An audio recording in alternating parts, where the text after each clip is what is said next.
नमस्कार दोस्तों। पिछली वीडियो में मैंने बताया था कि उदासीन वो होता है जो खाओ पियो मौज करो और पड़े रहने वाला होता है। इसका मतलब यह नहीं कि जो केवल ये बातें कहता है वो ही उदासीन है।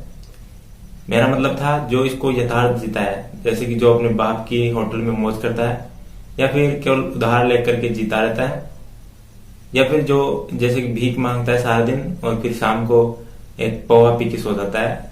उस टाइप के लोगों को उदासीन कहते हैं, जिनका समाज की उन्नति में कोई योगदान नहीं रहता, ना ही समाज उनसे ज्यादा कुछ प्रभावित होता है।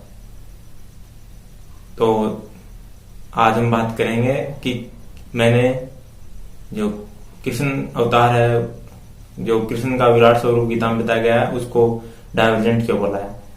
तो इसका सीधा सा कारण है कि आप कृष्ण के जीवन को देखोगे तो आपको पता चलेगा कि कृष्ण के जो फादर थे वो एक वैश्य थे, क्योंकि वो गौ पालन करते थे। हालांकि वो अपने गांव के प्रधान भी थे, लेकिन प्रधान होने का मतलब ये नहीं कि वो क्षत्रिय हो गए, क्योंकि उनके पास कोई भी सेना नहीं थी और कोई भी राजा जैसे अधिकार नहीं थे। तो कृष्ण का जन्म भी शुरुआती जन्म गाय चराते हुए बीता।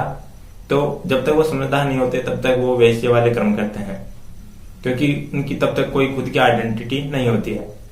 उसके बाद में कृष्ण जब राजा बनते हैं तो उनका जीवन एक क्षत्रिय का जीवन होता है। उसके बाद में आपने देखा कि कृष्ण महाभारत में शूद्र का काम करते हैं, अर्जुन के सारथी बनते हैं। इसके बाद जब कृष्ण अर्जुन को ज्ञान बांटते हैं, गीता उपदेश सुनाते हैं, उसके जो संशय होते हैं, उनके प्रश्न होते हैं, उनका उत्तर देते हैं, तो एक ब्राह्मण के रूप में हो जाते हैं। क्योंकि ब्राह्मण का काम होता है ज्ञान बांटना, लोगों में जो अंधविश्वास है, पाखंड है, उसको दूर करना, जो अपनी संस्कृति है उसका विचार विमर्श करना और लोगों को सही रास्ता दिखाना। तो दोस्तों, जैसा कि आप देख सकते हैं कि कृष्ण ने अपनी जिंदगी में चारों ही वर्णों को जिया है, लेकिन उन्होंने एक टाइम पर केवल एक वर्ण को ही जिया है। इसका सीधा सा मतलब है कि वर्ण आजीविका से संबंधित होता है, और एक समय में दो वर्ण में आप काम करोगे तो किसी दूसरे की आजीविका का नाश करोगे। इसलिए एक समय पर आप एक ही वर्ण में रहें, हालांकि आप अपने जीवन में वर्ण बदल सकते हैं। दूसरी बात, आप गीता के 11वें अध्याय में जो कृष्ण का विराट स्वरूप है उससे भी एक डाइवर्जेंट को समझ सकते हैं। डाइवर्जेंट एक इंग्लिश का वर्ड है जिसका मतलब होता है कि जिसको कि हम कोई भी एक चीज या एक नाम से संबोधित नहीं कर सकते। उसके अंदर बहुआयामी प्रतिभाएं होती हैं और वो किसी भी समय किसी भी प्रतिभा को आवश्यकता अनुसार सामने ला सकता है या अपना सामर्थ्य प्रदर्शित कर सकता है। उसको डाइवर्जेंट कहते हैं। दूसरी भाषा में डाइवर्जेंट का मतलब विद्रोही भी होता है, लेकिन यहाँ पर डाइवर्जेंट का मतलब विद्रोही नहीं, जो मैंने पहले बताया वो है। तो हम विराट स्वरूप को देखते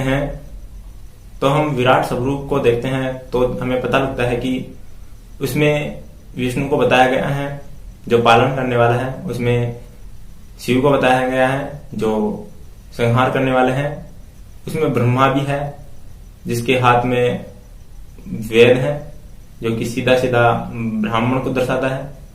एक बृहस्पति भी है, जैसे कि गीता के 10वें अध्याय में बताया गया है कि मैं गुरुओं में बृहस्पति हूं, तो वो भी एक ब्राह्मण को दर्शाता है और इंटेलिजेंसी को दर्शाता है।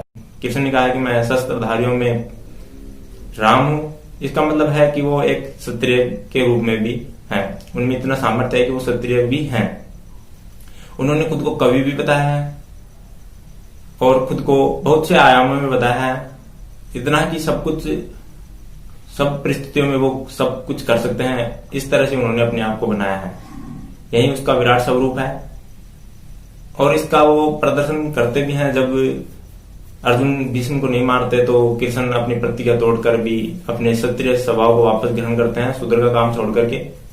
तो आप समझ सकते हैं कि डाइवर्जेंट का मतलब क्या होता है और गीता कितनी सार्थक है। तो दोस्तों, ये तो डाइवर्जेंट का कॉन्सेप्ट। तो दोस्तों, अब बात करेंगे हम यज्ञ कर्म क्या होता है। तब तक के लिए नमस्कार, धन्यवाद।